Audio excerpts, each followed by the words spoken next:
नमस्कार प्यारे साथियों, सरस्वती क्लासेज के इस YouTube चैनल पर आप सभी का हार्दिक स्वागत एवं अभिनंदन करता हूं। गणित का एक और महत्वपूर्ण टॉपिक लघुत्तम समापवर्तय एंड महत्तम समापवर्तय।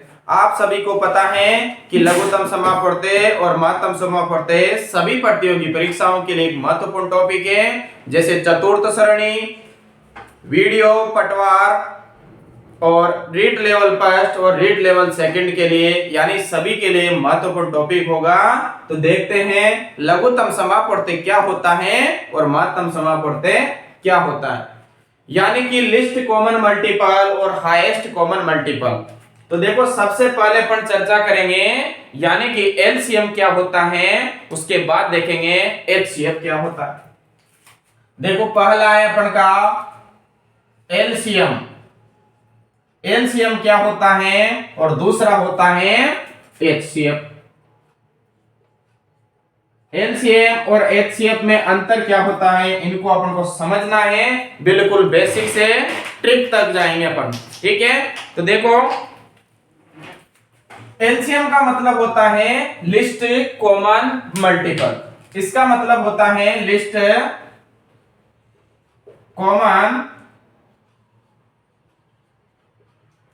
Common multiple. List common multiple. और एचसीएफ का मतलब होता है highest common factor. Highest common factor. तो देखो लिस्ट का मतलब होता है छोटा से छोटा यानी छोटी से छोटी। तो एलसीएम की परिभाषा क्या होती है कि वह छोटी से छोटी संख्या जिसमें दी गई संख्या का पूरी बार भाग जाता है। या दूसरी परिभाषा क्या होती है कि वह छोटी से छोटी संख्या जो दी गई संख्या से पूर्णतः विभक्त होती है। तो देखो सबसे पहले देखते हैं अपन उदाहरण लेके, फिर अपन परिभाषा लिखेंगे ताकि आप सभी के अच्छे से समझ में आए। छोटी से छोटी संख्या ले लेते हैं, 2 ले लेते हैं, 3 और 4। 2, 3, 4। तो ऐसी छोटी से छोटी संख्या देखनी है जिसमें 2 का भी भाग जाए, 3 का भी भाग जाए और 4 का भी भाग जाए। आपको बिल्कुल बेसिक लेवल से समझा रहा हूं ताकि आपके समझ में आए और एक बार पढ़ने के बाद आप कभी भी नहीं भूलोगे। तो जरूर ध्यान से देखना है, यानी एक बार पढ़ोगे जिंदगी भर आपको याद रहेगा। तो देखो ऐसी संख्या ढूंढो जिसमें 2, 3, 4 का भाग जाता है। तो बताओ क्या 6 में सभी का भाग जाता है? नहीं। इसी के बाद होती है आपकी 12, यानी कि 12 में 2 का भी भाग जाता है, 3 का भी भाग जाता है, 4 का भी भाग जाता है। तो आप सभी को पता है कि 2, 3, 4 का यानी कि 2, 3, 4 का एलसीएम कितना आ गया? 12। तो 2, 3, 4 का एलसीएम कितना आया? 12 आ गया। क्यों? देखो इसमें 2 का भी भाग जाता है, 3 का भी जाता है, 4 का भी जाता है। तो परिभाषा क्या बोली मैंने कि वह छोटी से छोटी संख्या जिसमें दी गई संख्या का पूरी बार भाग जाता है। क्या इससे छोटी संख्या है जिसमें तीनों का भाग जाता है? नहीं। तो छोटी से छोटी संख्या एकमात्र 12 है जिसमें 2 का भी भाग जाता है, 3 का भी भाग जाता है और 4 का भी भाग जाता है। तो ये होता है आपका एलसीएम। अब इसकी अपन परिभाषा लिखते हैं। तो देखो परिभाषा क्या है कि वह छोटी से छोटी संख्या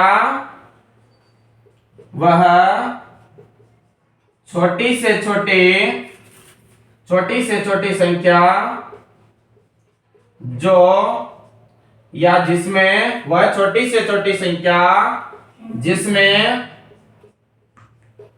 दी गई संख्या का पूरी बार भाग जाता है या पूर्णतः विभक्त होती है, भाग जाता है, तो उसे कहते हैं एलसीएम। यानी कि वह छोटी से छोटी संख्या जिसमें दी गई संख्या का पूरी पूरी बार भाग जाता है उसे एलसीएम कहा जाता है। अब देखो दूसरा क्या है आपका, फिर आगे बढ़ेंगे इसी के और आगे। दूसरा है highest common factor. Highest common factor का मतलब होता है कि वह बड़ी से बड़ी संख्या, वह बड़ी से बड़ी संख्या जो दी गई संख्या को पूर्णतः विभक्त करती है। वह बड़ी से बड़ी संख्या जो दी गई संख्या को पूर्णतः विभक्त करती हैं। और इसमें क्या है कि वह छोटी से छोटी संख्या जो दी गई संख्या से विभक्त होती है, यानी इन संख्या का इसमें भाग जाता है। यहां पर देखो जैसे 2, 3 और 4 ले लिया। अब ऐसी बड़ी से बड़ी संख्या देखनी है जिसमें जिसका 2 में भी भाग जाए, 3 में भी जाए, 4 में भी जाए। तो ऐसी कौन सी संख्या है जिसमें 2, 3, 4 का भाग जाता है? तो बताओ ऐसी कौन सी संख्या है? तो इनका एलसीएम, इनका एचसीएफ क्या हो जाएगा, यानी 2, 3, 4 का एचसीएफ हो जाएगा साथियों 1। क्योंकि एक ऐसी बड़ी से बड़ी संख्या है जिसका इसमें भी भाग जाता है, इसमें भी जाता है, इसमें भी जाता है। तो उम्मीद करता हूं यहां तक आप सभी के समझ में आया होगा। तो देखो इसकी परिभाषा लिखते हैं, और परिभाषा क्या है कि वह बड़ी से बड़ी संख्या जो दी गई संख्या को पूर्णतः विभक्त करती है, यानी कि वह बड़ी से बड़ी संख्या, बड़ी से बड़ी संख्या जो दी गई संख्या को पूर्णतः विभक्त करती हैं, विभक्त करती हैं, तो उसे कहा जाता है महत्तम समापवर्तक। वह बड़ी से बड़ी संख्या जो दी गई संख्या को पूर्णतः विभक्त करती हैं, यानी कि वह बड़ी से बड़ी संख्या जो दी गई संख्या को पूर्णतः विभक्त करती। जबकि इसी परिभाषा क्या थी कि वह छोटी से छोटी संख्या जिसमें दी गई संख्या का पूरी पूरी बार भाग जाता है, यानी जो ये दी गई संख्या है इसका इस 12 में भाग जाता है, तो 2, 3, 4 का एलसीएम हो जाएगा 12। यदि 2, 3, 4 में ऐसी बड़ी से बड़ी संख्या ढूंढना है जो तीनों में भाग जाता है, यानी 1 का भाग 2 में भी जाता है, 3 में भी जाता है और 4 में भी जाता है, तो इसे कहा जाता है एचसीएफ बोलो या इसे जीसीडी भी बोला जाता है, इसे जीसीडी भी बोला जाता है। तो उम्मीद करता हूं यहां तक आप सभी के कॉन्सेप्ट क्लियर होगा। अब बढ़ते हैं, एक टॉपिक उठाते हैं एलसीएम। अब एलसीएम कैसे निकालते हैं, अभाज्य गुणनखंड विधि से एलसीएम कैसे निकाला जाता है। उम्मीद करता हूं यहां तक आप सभी के समझ में आया होगा। नहीं आया हो तो लिख लो एक बार जल्दी से, आपके लिए 1 मिनट का समय है, जल्दी से छाप लो।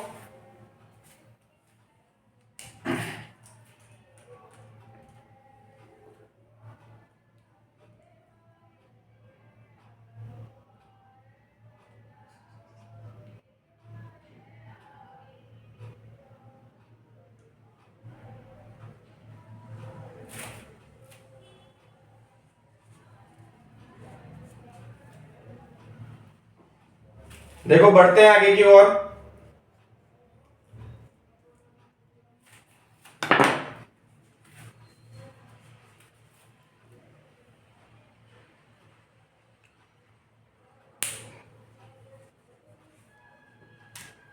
देखो ये समझ लिया। अब देखो आगे क्या होता है इसके अंदर।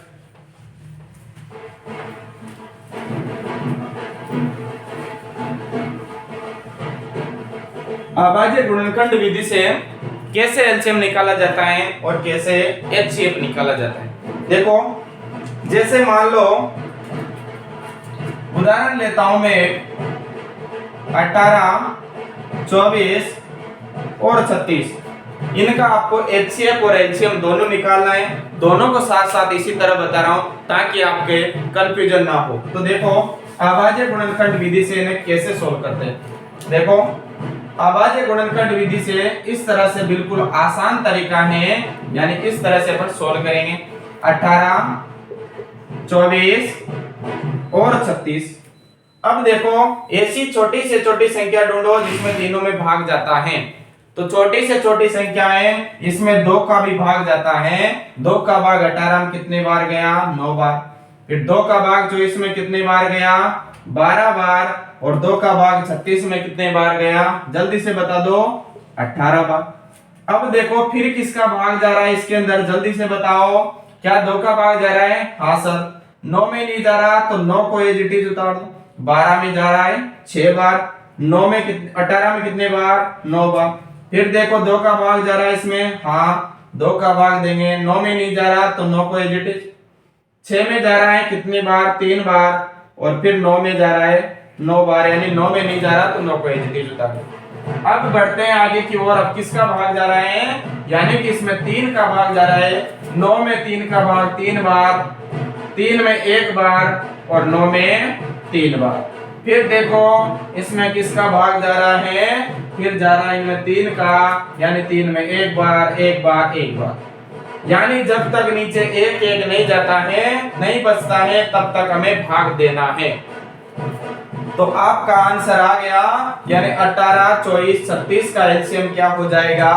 जो भी इधर आता है जिसका भाग देते हैं अपन, उन सभी को गुणा करके लिखना है।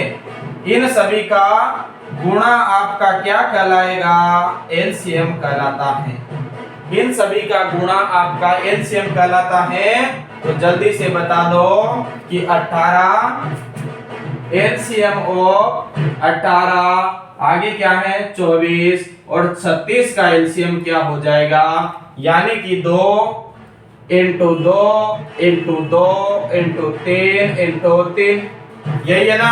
तो इसको गुणा करेंगे तो यानी 4, 8 और इधर 9, 8 नाम कितना होता है? 72। तो राइट आंसर हो गया आपका 72। यानी कि 18, 24 का 18, 24, 36 का एलसीएम क्या है आपका? 72। तो उम्मीद करता हूं यहां तक आप सभी के समझ में आया। अभाज्य गुणनखंड विधि से एलसीएम निकाल लिया अपन ने किस तरह से, यानी कि 18, 24, 36 तो भाग दे लिया जिसका भाग जाता है। जहां तक 1 1 नहीं आता है वहां तक हमें भाग देना है। 2 का दिया, सब में भाग गया। यहाँ देखो 2 का दिया, 9 में नहीं जाता, 9 को एज इट इज उतार दे। जिसमें नहीं जाता उसे उतार दो नीचे, कोई दिक्कत नहीं है। फिर देखें भाग, जहां तक 1 1 नहीं आता है तब तक हमें भाग देना है और इधर वाली संख्या को गुणा करके लिखते हैं, वह कहलाता है अपन का एलसीएम। एलसीएम की परिभाषा क्या बताई कि वह छोटी से छोटी संख्या जो दी गई संख्या द्वारा पूर्णतः विभक्त होती है। यानी दी गई संख्या द्वारा पूर्णतः विभक्त होती है। देखो इसमें 18 का भी भाग जाता है, 24 का भी भाग जाता है, 36 का भी भाग जाता है। अब देखते हैं दूसरा एचसीएफ कैसे निकालते हैं। दोनों का एक एक उदाहरण लेंगे कंपैरिजन में। देखो 18 का, यानी कि आपको इसमें उदाहरण लिखना है कि 18, 24 और 36 का एचसीएफ क्या होगा। निकालना क्या है? इनका एचसीएफ आपको ज्ञात करना है। तो देखो इसमें तो सभी का एक साथ अभाज्य गुणनखंड विधि से निकाल लिया। इसमें कैसे निकालेंगे? अलग अलग का अभाज्य गुणनखंड निकालना है और जो भी अधिकतम अपन के कॉमन आता है उन्हें उठा लेंगे। तो देखो सभी का अलग अलग अभाज्य गुणनखंड करेंगे। देखो 18 का अभाज्य गुणनखंड, फिर इसी के बाद 24 का अभाज्य गुणनखंड और इसी के बाद 36 का अभाज्य गुणनखंड। 18 में 2 का दिया 9 आ गया, फिर 3 का दिया 3 आ गया, फिर 3 का दिया 1 आ गया। 24 में देखो 2 का भाग दिया कितना आया? 12 आ गया। 12 में 2 का भाग दिया 6 आ गया। 6 में फिर 2 का भाग दिया 3 आ गया और 3 में भाग दिया तो 1 आ गया। 36 में 2 का भाग देते हैं तो 18 आता है, 18 में 2 का भाग देते हैं तो 9 आता है, 9 में 3 का भाग देते हैं तो 3 आता है, 3 में 1 का भाग देते हैं तो 3 में 3 का भाग देते हैं तो 1 आता है। अब साथियों अपन को निकालना है HCF निकालना है किस किस का, 18, 24, 36 का। अब देखो कैसे निकालेंगे, यहाँ पर आप सभी के समझ में आ गया था, उम्मीद करता हूँ यहाँ तक आपके समझ में आया था। यानी कि सभी को एक साथ लिख लिया और जो भी इधर आया सभी को गुणा करके लिख दिया तो राइट आंसर आ गया आपका 72। चलो इसका देखते हैं, इसमें क्या है, यानी कि अधिकतम जो भी कॉमन आ रहा है उनको उठाना है। देखो इधर तीनों के अंदर देखो 2 दिख रहा है, यानी ये 2 सभी में कॉमन आ रहा है तो 2 लिख दो। इंटो देखो यहाँ पर 3 दिख रहा है, यहाँ पर 3 दिख रहा है, सॉरी यहाँ पर 3 है, यहाँ पर भी 3 मिल गया, यहाँ पर भी 3 मिल गया, 3 ले लिया। ठीक है, और देखो कोई इसी के अंदर देखो 3 दिख रहा है यहाँ, लेकिन 3 इसमें और नहीं है, यहाँ पर है तो 3 नहीं लेंगे। देखो इसमें 2 और दिख रहा है, यहाँ 2 एक ही बार है इसलिए एक ही बार लिया। फिर देखो यहाँ 3 बार है 2, लेकिन यहाँ तो एक ही बार है, तो अधिकतम कॉमन क्या आ रहा है, 2 सभी में आ रहा है और 3 सभी में आ रहा है, इसके अलावा कोई भी कॉमन नहीं आ रहा है। तो इस क्वेश्चन का राइट आंसर हो जाएगा 6, यानी कि 18, 24, 36 का HCF कितना आया, 6। तो उम्मीद करता हूँ यहाँ तक आप सभी के समझ में आया होगा। देखो HCF का मतलब वो बड़ी से बड़ी संख्या जो दी गई संख्या को पूर्णतः विभक्त करती है, यानी बड़ी से बड़ी संख्या 6 है जो इन तीनों में भाग जाता है। क्लियर? इसके अलावा कोई भी संख्या आपको नहीं मिलेगी इससे बड़ी वाली जिसमें 18, 24, 36 में भाग जाता होगा। उम्मीद करता हूँ यहाँ तक आप सभी के समझ में आया होगा। एक आध उदाहरण और उठाते हैं फिर आगे बढ़ेंगे।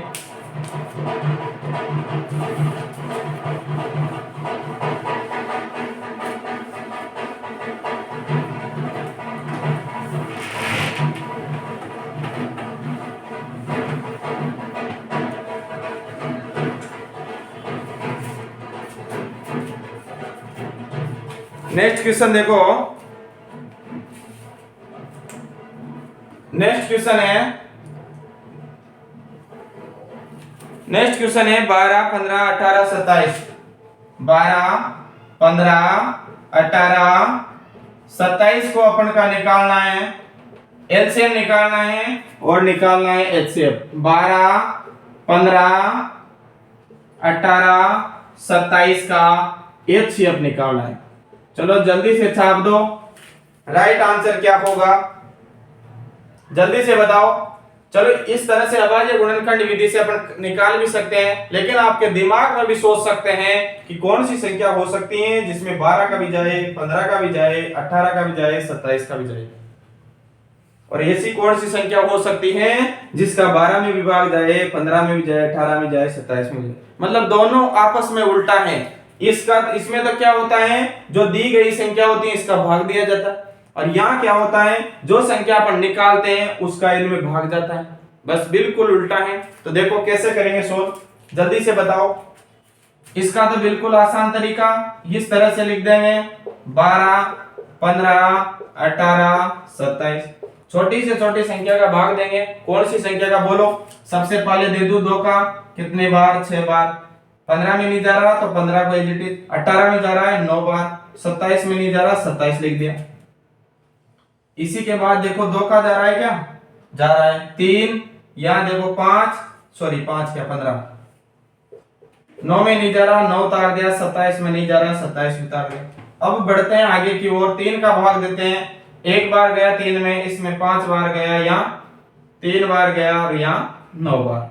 आगे भी भाग देंगे तो देखो 3 का दिया 1, 5, 1, 3, फिर 3 का दिया तो देखो 1, 5, 1 और इसमें 1 बार।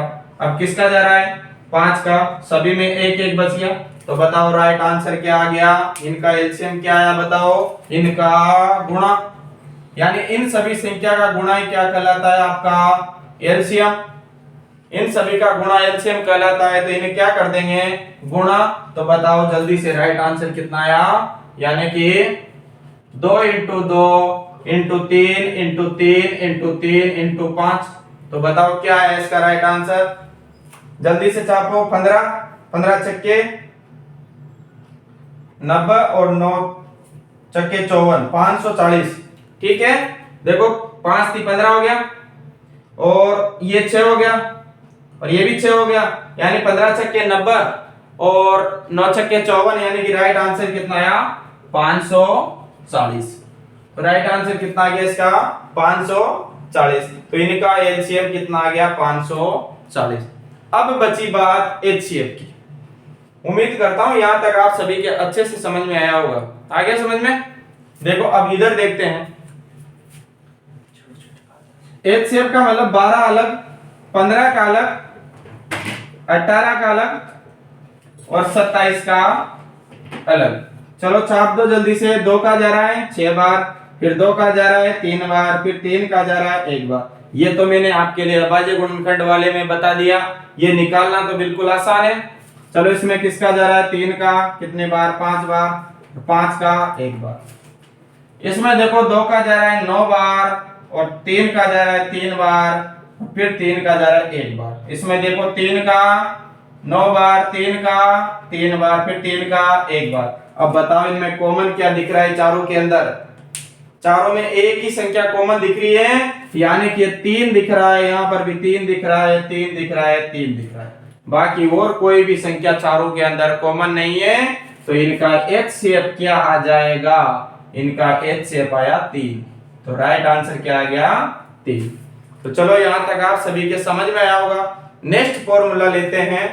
एचसीएफ और एलसीएम की बात खत्म हुई, और इसी के बाद सेकंड फॉर्मूला क्या होता है। चलो जिसको उतारना हो जल्दी से उतार लो, बाकी सेकंड फॉर्मूला नेक्स्ट क्लास में लेंगे। उसी के बाद 2 क्लास में आपका एलसीएम एचसीएफ समाप्त करेंगे। तो मिलते हैं नेक्स्ट क्लास में। यदि वीडियो अच्छा लगा हो तो लाइक करो, शेयर करो और सब्सक्राइब करना ना भूलें।